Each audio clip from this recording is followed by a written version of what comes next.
Okay, so first thing we're going to look at is this as a system. So what have we got?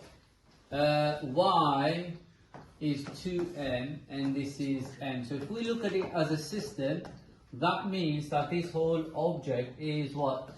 3m. And there's a force of that F exerted on it. Now that means if you look at Newton's second law, if there's only one force, that will be your resultant force. If that's the resultant force, Newton says what?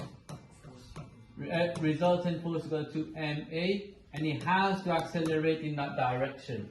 So based on that, I could say that my resultant force on the whole system is equal to what? 3m times a. Yeah? All my acceleration is F over 3m, which is what I'm going to use in a minute. Now, I'm going to do this. I could do this question in two ways. And just to prove to you that it works both ways, I'm going to consider x. I'm going to apply Newton's second law only on x. So, here's x. What's the mass of x? M. M is equal to m, right? So the mass is m, leave it like that. Now, when I look at the force x, there's a force being exerted on it, which is F. However, we also know that these two objects are touching each other, which means that y is exerting a force of y on x. Look at it, y on x. Likewise, x is exerting an equal and opposite force from Newton's third law on x. So that becomes on y. Look how I write that. This means that there's a force from y on x, which is very, very important. Because if I don't select the correct force, it's going to go the opposite way. So, young man over there, which one am I going to take? Am I going to take Fyx or Fxy here?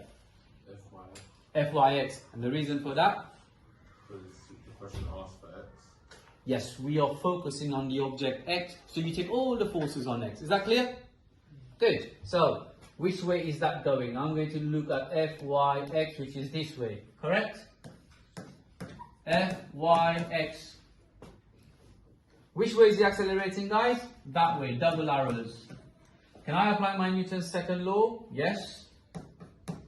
The resultant force on x is equal to the mass of x times the acceleration of x.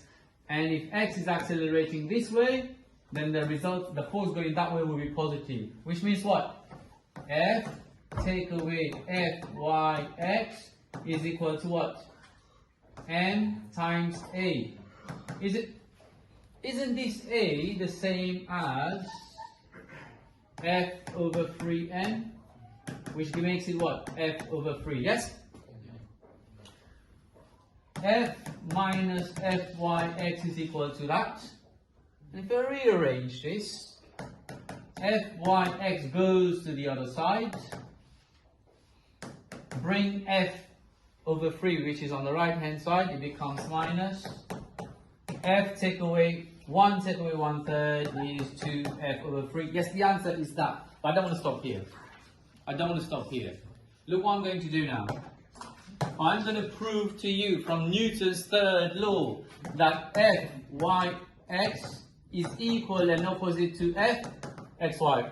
Yes or no? Right. So I'm going to now consider, move that up. I'm now going to consider object y. What's the mass of y, boys? 3m. What's the force on it? Fxy. Yes or no? Fxy. Is F acting on it?